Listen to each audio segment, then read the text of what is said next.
Hey friends, welcome to Asian drama station. आज मैं my love movie का second part explain करूंगी, तो बिना देरी के स्टार्ट करते हैं। जाओ यंगशी के लाइफ से चला जाता है। कुछ साल बीत जाते हैं। जाओ अपने फ्यूचर को लेकर सीरियस हो जाता है। उसे नेशनल स्विमिंग टीम ज्वाइन करना था, सो अपना फोकस स्विमिंग पर लगा देता है। अब उसकी एक गर्लफ्रेंड भी होती है, जो कि ब्यूटीफुल होने के साथ बहुत रिच भी होती है। जाओ के फ्रेंड्स बोलते हैं उससे शादी कर ले, तेरी लाइफ चेंज हो जाएगी। जाओ इन सब बातों पर उतना ध्यान नहीं देता। एक दिन रास्ते में वो यंगशी को नोटिस करता है। वो उसे फॉलो करता है तो उसे पता चलता है यंगशी ने फैशन डिजाइनिंग छोड़ दिया है। अब वो एक छोटी मोटी मॉडल बन गई है। आज वो एक एड शूट के लिए यहाँ पर आई है। जाओ से मिलकर वो बहुत खुश होती है। जाओ उसे पूछता है, मैंने सुना था कि तुम फैशन डिजाइनिंग के लिए फ्रांस जाने वाली थी, तो तुम गई क्यों नहीं? यंगशी कहती है, हाँ मैं जाने वाली थी, बट डैड की तबीयत खराब हो गई थी, सो मैं नहीं जा पाई। तभी जाओ की गर्लफ्रेंड का कॉल आता है तो वो कट कर देता है। यंगशी पूछती है, तुम्हारी गर्लफ्रेंड का कॉल है क्या? वो थोड़ा हेजिटेट करता हुआ हाँ बोलता है। देन वो उससे पूछता है, अब तुम्हारा कोई बॉयफ्रेंड है? वो कहती है नहीं। जाओ के उसके लाइफ से जाने के कुछ दिन बाद ही उसे पता चल गया था कि चेन्हा उसे सच में चीट कर रहा है। सो उसने उससे ब्रेकअप कर लिया था एंड उसके बाद से ही न्यू रिलेशनशिप में आने की उसकी कभी हिम्मत ही नहीं हुई। यंगशी शूट के लिए अलग सिटी में गई होती है, तो जाओ भी टाइम निकालकर उसका शूटिंग देखने जाता है। वो नोटिस करता है कि यंगशी को शूटिंग एंड मॉडलिंग में उतना इंटरेस्ट नहीं है। वो उसे समझाता है तुम्हें वही करना चाहिए जो तुम्हें अच्छा लगता है। वो उसे फिर से फैशन डिजाइनिंग स्टार्ट करने बोलता है। नेक्स्ट वो यंगशी को न्यू एड शूट के लिए ड्रॉप करने जा रहा होता है। तभी यंगशी का डायरेक्टर कॉल करके बताता है कि यंगशी को किसी और मॉडल से रिप्लेस कर दिया गया है। यंगशी बहुत अपसेट होती है। जाओ उसे चीयर अप करने के लिए बीच पर लेकर जाता है। दोनों जी भर के डायरेक्टर को गाली देते हैं। देन स्कूल टाइम में साथ बिताए मोमेंट्स को याद करते हैं। दोनों क्लोज आ जाते हैं। जाओ और अपने आप को रोक नहीं पाता। वो उसे किस करने जाता है। यंगशी को ये सब कुछ गलत लगता है। सिचुएशन अजीब हो जाती है। फिर से दोनों के बीच बातचीत बंद हो जाती है। बट देन एक दिन जाओ यंगशी को कॉल करके बोलता है, नेक्स्ट वीक मेरा नेशनल स्विमिंग कंपटीशन है। ये मैच मेरे लिए बहुत इंपॉर्टेंट है। मैं चाहता हूँ तुम मेरा मैच देखने आओ। कंपटीशन का दिन आ जाता है। उस दिन बहुत बारिश हो रही थी। यंगशी घर से तो निकल गई थी बट अब तक पहुंची नहीं थी। जाओ बहुत वरीड होता है। तभी न्यूज़ में दिखाया जाता है जो लोग कंपटीशन देखने आ रहे थे वो लोग ब्रिज में फंस गए हैं। जाओ को लगता है यंगशी भी वही होगी। कंपटीशन स्टार्ट होने में बस 2 मिनट बाकी होता है।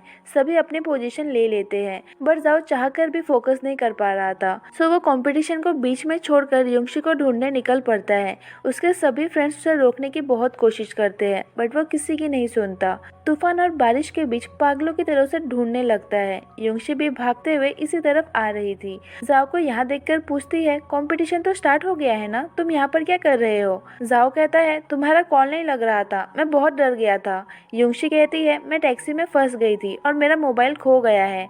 जाओ यंगशी को हक करता है और कहता है, मैंने तुम्हें बहुत बार खोया है, फिर से खोना नहीं चाहता। मैं तुम्हें एक और बार पूछता हूँ, will you be my girlfriend? यंगशी बस उसे देखती रहती है। जाओ कहता है, ट्रस्ट मी, मैं हमेशा तुम्हारे पास रहूंगा, कभी भी तुम्हें हर्ट नहीं करूंगा। यंगशी को देखकर लगता है कि वो भी जाओ को लाइक करती है बट अभी हाँ बोलने से ज़्यादा इम्पोर्टेंट जाओ का कंपटीशन था। वो अच्छे से जानती थी कि जाओ ने इस कंपटीशन के लिए बहुत हार्डवर्क किया है। वो नहीं चाहती थी कि उसका हार्डवर्क वेस्ट जाए। वो कहती है, जल्दी से वेन्यू पर चलो, क्या पता वो लोग तुम्हें एक और चांस दे। वो आगे आगे जाने लगती है। तभी जाओ नोटिस करता है कि उसके ऊपर कुछ गिरने वाला है। वो जल्दी से जाकर उसे बचा लेता है बट खुद का शोल्डर इंजर कर बैठता है। इंजरी को ज़्यादा ही सीरियस होती है। वो अब 1 साल तक स्विमिंग नहीं कर सकता। ये सब कुछ जानकर यंगशी अपसेट होती है। जाओ कहता है, इसमें अपसेट होने वाली क्या बात है, तुम मेरे साथ हो, मुझे और कुछ नहीं चाहिए। अब तक यंगशी भी रियलाइज कर चुकी थी कि जाओ उसे किस हद तक लव करता है। वो जाओ के कन्फेशन का आंसर उसे किस करके देती है। फाइनली दोनों साथ रहने लगते हैं। यंगशी को एक फैशन डिजाइनिंग कंपनी में जॉब मिल जाती है। वो दिन रात काम करती है एंड जाओ हमेशा उसका ख्याल रखता है। धीरे धीरे उसका शोल्डर भी रिकवर होने लगता है। यंगशी ने जाओ के लिए रिंग बाय किया होता है जो कि वो उसे पहनाने बोलती है। जाओ कहता है, जब सब कुछ ठीक हो जाएगा मैं तुम्हारे लिए डायमंड रिंग लाऊंगा। चेकअप के लिए दोनों डॉक्टर के पास जाते हैं। डॉक्टर कहता है, तुम्हारा शोल्डर तो रिकवर हो गया है और तुम सभी नॉर्मल चीज़ें भी कर सकते हो बट स्विमिंग नहीं कर सकते।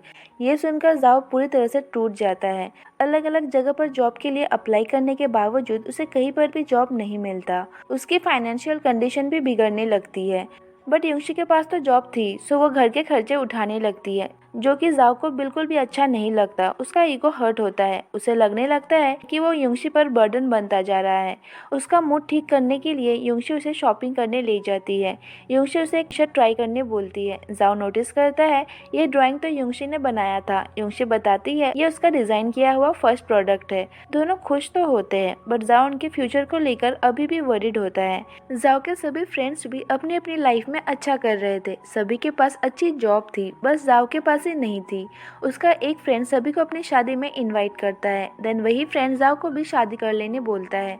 जाओ कहता है मैं अभी शादी के लिए रेडी नहीं हूँ। उसके फ्रेंड्स इस बात को लेकर उससे थोड़ा मजाक करते हैं जिससे वो अपसेट हो जाता है। युंगशी कहती है हमें शादी कर लेनी चाहिए। जाओ कहता है क्या मजाक कर रही हो, मेरे पास कोई जॉब नहीं है, मैं तो एक ढंग की वेडिंग भी अरेंज नहीं कर सकता, मुझे नहीं लगता कि अभी शादी करना ठीक होगा। देन वो वहाँ से चला जाता है। कुछ दिन बाद युंगशी के डैड की डेथ हो जाती है। जाओ के सभी फ्रेंड्स मिलने आते हैं। जाओ का बेस्ट फ्रेंड उससे पूछता है सच बता तेरे मन में क्या चल रहा है, आजकल तू इतना इरिटेटेड क्यों रहता है। वो कहता है आज मैं फिर से इंटरव्यू में फेल हो गया। उन्होंने कहा कि मैं इस जॉब के लिए फिट नहीं हूँ। पता है जब ग्रेजुएशन के बाद मैंने सीवी बनाया था मैंने उसमें लिखा था कि मेरा गोल स्विमिंग चैंपियन बनना है, बट अगर यही बात अभी के सीवी में लिखूंगा ना तो लोग मुझे इडियट समझेंगे। स्विमिंग चैंपियन बनने से बस एक स्टेप दूर था, बट किससे पता था कि उस चांस को भी मैं खो दूंगा। अगर ग्रेजुएशन के बाद युंगशी मेरी लाइफ में नहीं आई होती तो शायद मेरी ऐसी हालत नहीं होती, सिचुएशन बेटर होती। वो युंगशी से मिलना रिग्रेट करता है। उसकी ये सब बातें युंगशी सुन लेती है। वो कहती है तो तुम सच में रिग्रेट कर रहे हो। वो उसे समझाने लगता है कि उसका ये मतलब नहीं था। वो कहती है तुम भी मेरे डैड जैसे ही हो, वो भी हर बात के लिए मुझे और मॉम को ही ब्लेम करते थे। आज उनकी डेथ हो गई फिर भी मॉम उनके फ्यूनरल में नहीं आई क्योंकि आज भी वो उन्हें माफ नहीं कर पाई है। तुमने कहा था कि तुम मेरा ख्याल रखोगे, मुझे कभी हर्ट नहीं करोगे, बट आज तुमने मुझे बहुत हर्ट किया। वो वहाँ से चली जाती है एंड अकेले में बहुत रोती है। इवनिंग में जाओ उससे माफ़ी मांगता है। उसे यकीन दिलाता है कि ऐसा फिर से नहीं होगा। युंगशी उसे बताती है कि वो फैशन डिज़ाइनिंग के लिए मिलान जाने वाली है। जाओ उसे सपोर्ट करता है, कहता है मैं तुम्हारा वेट करूंगा, किसी भी लड़की की तरफ नहीं देखूंगा। तभी वो नोटिस करता है कि युंगशी ने उसका पहनाया हुआ रिंग उतार दिया है। ये देखकर उसकी आंखों में आंसू आ जाते हैं। अपनी गलती के लिए उसे बार बार माफ़ी मांगता है। कहता है मैं मेरी पूरी लाइफ तुम्हारे साथ बिताना चाहता हूँ। वो कहती है मैं भी ऐसा ही चाहती थी, बट तुम्हारे मन की बात जानकर मुझे नहीं लगता कि हमारा फिर से साथ रहना पॉसिबल होगा। देन वो उसे स्पोर्ट्स टीचर के इंटरव्यू के लिए प्रिपरेशन करने बोलती है। देन चली जाती है। वो जाओ के लिए एक लेटर छोड़कर जाती है। डियर जाओ, मेरी वजह से तुम फिजिकली हर्ट हुए, तुम्हारी लाइफ बर्बाद हो गई। ये बात मुझे अंदर से खाई जा रही है। हम दोनों के मेंटल हेल्थ पर भी इस बात का असर पड़ रहा है जो कि बिल्कुल भी ठीक नहीं है। अगर हम साथ रहे तो ना चाहकर भी एक दूसरे को हर्ट करते रहेंगे, इसलिए हमारा अलग होना ही ठीक होगा। और हाँ, तुम्हारे साथ बिताया हुआ टाइम मेरी लाइफ का बेस्ट टाइम था। मैं उस टाइम को कभी भी रिग्रेट नहीं करूँगी। टाइम के साथ जैसे तैसे जाओ अपने आप को संभाल लेता है, बट युंगशी को पूरी तरह से भूल नहीं पाता। अब वो एक स्पोर्ट्स टीचर बन गया होता है। वो अपने आप से कहता है किसने सोचा था कि अपने टीचर के नाक में दम कर देने वाला बंदा आज खुद एक टीचर बन जाएगा। स्टोरी प्रेजेंट में आती है। उसके हाथ में युंगशी का वेडिंग इनविटेशन कार्ड होता है। युंगशी के लिए उसके मन में अभी भी फीलिंग्स होती है। वो जानता था अगर वो युंगशी से मिला तो मूव ऑन करना उसके लिए और भी मुश्किल हो जाएगा। वो जैसे तैसे अपने आप को रोक लेता है एंड उसके फ्रेंड्स भी उसे हेल्प करते हैं। वो लोग मिलकर एक बोट अरेंज करते हैं एंड रिवर में घूमने निकल पड़ते हैं। वेडिंग के दिन जाओ को बार बार युंगशी के साथ बिताए हुए पल याद आते हैं। वो डिसाइड करता है कि एक लास्ट बार वो युंगशी से मिलेगा। सो तभी ही फ्रेंड्स को लेकर नदी में कूद पड़ता है एंड रेडी शेडी होकर युंगशी के शादी में आ जाता है। उसके फ्रेंड्स युंगशी के सभी फ्रेंड्स को बाहर लेकर जाते हैं। जाओ युंगशी के पास आता है। दोनों एक दूसरे को देखकर खुश होते हैं। दोनों स्कूल लाइफ को लेकर बातें करने लगते हैं। जाओ कहता है युंगशी तुमसे मिलना मेरी लाइफ का बेस्ट थिंग था। वो तुम ही थी जिसने एक चाइल्डिश बॉय को इतना मैच्योर बनाया। मेरा यूथ मोस्टली लड़ने झगड़ने में ही वेस्ट हो गया, बट एक ऐसा भी फाइट था जिसे मैं अपनी लाइफ में याद रखूंगा क्योंकि उसी फाइट के दिन मैं तुमसे मिला। उसके बाद से ही मेरी लाइफ की बस एक ही तमन्ना थी, वो थी तुम्हारे साथ रहने की। मैंने बहुत स्टडी की ताकि तुम्हारी यूनिवर्सिटी में जा सकूं और तुम्हारे पास रहने के लिए मैंने बहुत सारे पागलों जैसी हरकतें भी किए। युंगशी अगर मैं थोड़ा पहले मैच्योर हो जाता तो शायद तुम्हें खोना नहीं पड़ता। मैंने तुम्हारा हंसता और रोता हुआ फेस दोनों ही देखा है और आज भी मैं तुम्हारा वही फेस देखने आया हूँ जो मुझे पता है कि मेरा कभी नहीं हो सकता। थैंक यू युंशी मेरी लाइफ में आने के लिए। प्रॉमिस करो कि आज से तुम हमेशा खुश रहोगी, हमेशा स्माइल करती रहोगी। युंशी कहती है, जाओ, हमारे लाइफ में बहुत लोग आएंगे और जाएंगे, बट फर्स्ट लव जैसा कोई नहीं आ सकता।